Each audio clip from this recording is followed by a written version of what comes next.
Movie की शुरुआत होती है और हमें एक बच्चे को दिखाया जाता है जिसका नाम जैक होता है। जैक का मानना है कि क्रिसमस के दिन सेंटा नहीं बल्कि बच्चों के माता पिता उन्हें गिफ्ट देते हैं जिसे वे लोग छुपा कर रखते हैं और रात में अपने बच्चों को चुपके से दे देते हैं।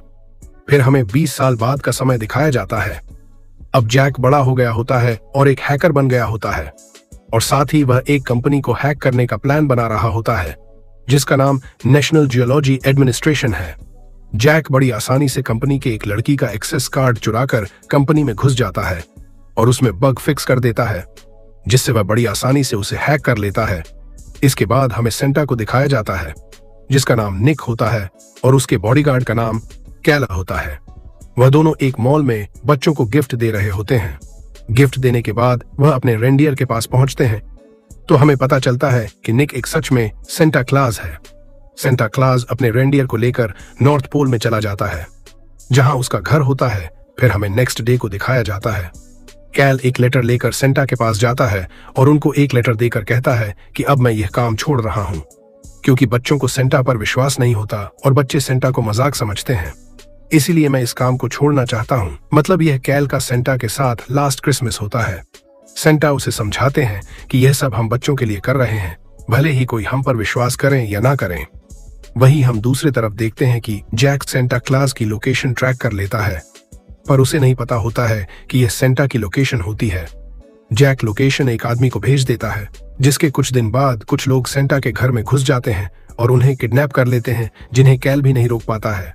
इसी के साथ हमें दिखाया जाता है कि सेंटा की एक टीम होती है जो सेंटा को ट्रैक करने में लग जाती है। ट्रैक करते समय उन्हें जैक की इंफॉर्मेशन मिलती है जिसने नॉर्थ पोल की लोकेशन को ट्रैक किया था, इसलिए वे लोग जैक को किडनैप कर अपने हेडक्वार्टर पर लाते हैं और उससे पूछताछ करने लगते हैं। पर वह सेंटा क्लॉज के किडनैप का विश्वास नहीं करता है, लेकिन जब वह कैल और उसके दोस्त को देखता है तो उसे विश्वास हो जाता है, लेकिन वह फिर भी उसे कुछ नहीं बताता है। लेकिन जब कैल की दोस्त नाजिया उसे धमकाने और डराने लगती है तो वह बताता है कि जिसके लिए उसने लोकेशन ट्रैक की थी वह उन्हें नहीं जानता, वे लोग उसे ऑनलाइन कांटेक्ट किए थे। फिर वह बताता है कि उसने उन्हें इंफॉर्मेशन ट्रांसफर किया था तो उसने उसमें एक वीपीएन डाल दिया था जिससे वह उन लोगों की लोकेशन ट्रैक कर सके। इसी के साथ जैक के अंदर भी एक ट्रैकर लगा दिया जाता है ताकि वह भाग ना सके।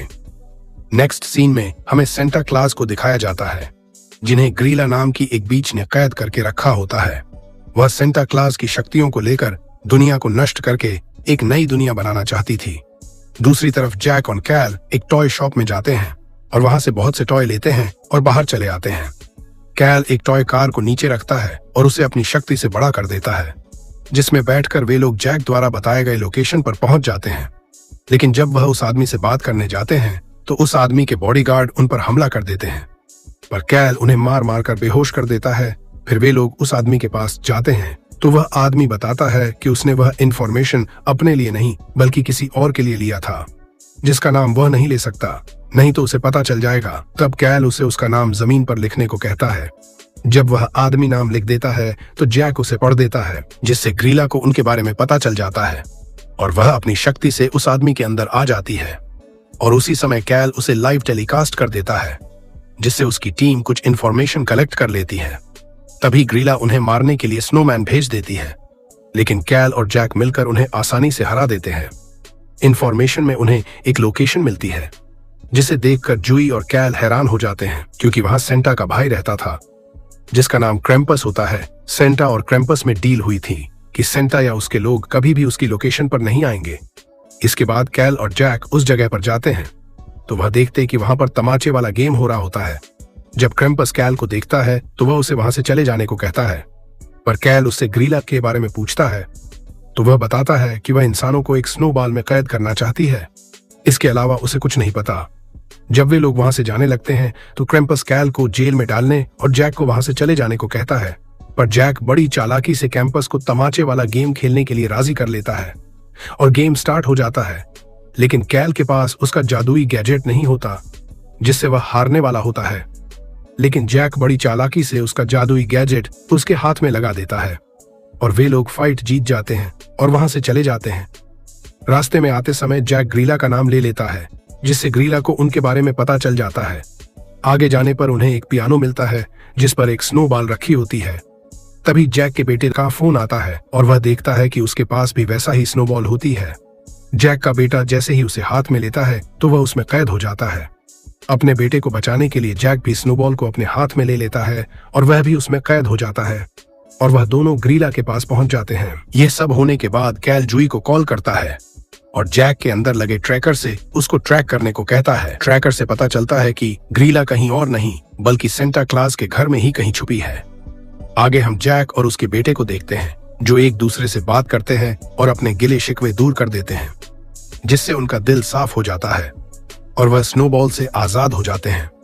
तभी उन लोगों की मुलाकात कैल और जूई से होती है तो जैक उन्हें बताता है कि ग्रीला किसी यात्रा की बात कर रही थी, तो वे लोग समझ जाते हैं कि ग्रीला स्नोबॉल बांटने जा रही है।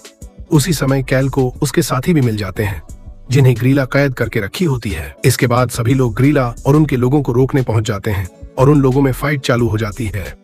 कैल और जैक ग्रीला से फाइट करने पहुंच जाते हैं लेकिन वह उन लोगों को नीचे फेंक देती है, लेकिन जैक चैन पकड़कर लटक जाता है और रेंडियर के चैन को खोल देता है, जिससे ग्रीला नीचे गिर जाती है और हिरन उड़ जाते हैं। तभी वह अपने असली रूप में आती है और कैल उससे फाइट करने लगता है, लेकिन वह उसके सामने टिक नहीं पाता है। तभी सेंटा का भाई वहां आ जाता है, लेकिन वह भी ग्रीला का सामना नहीं कर पाता। फिर ग्रीला कैल को पकड़ लेती है और उसे मारने वाली होती है। तब सेंटा उठते हैं और अपने रेंडियर को बुलाते हैं। रेंडियर तेजी से ग्रीला की तरफ आते हैं और उसे मारकर स्नोबॉल में गिरा देते हैं, जिससे ग्रीला स्नोबॉल में कैद हो जाती है। जब सब कुछ ठीक हो जाता है तो सेंटा कैल, जैक और उसका बेटा बच्चों को गिफ्ट बांटने चल देते हैं। इतना सब होने के बाद कैल अपने काम को छोड़ने से मना कर देता है और मूवी भी यहीं पर समाप्त हो जाती है।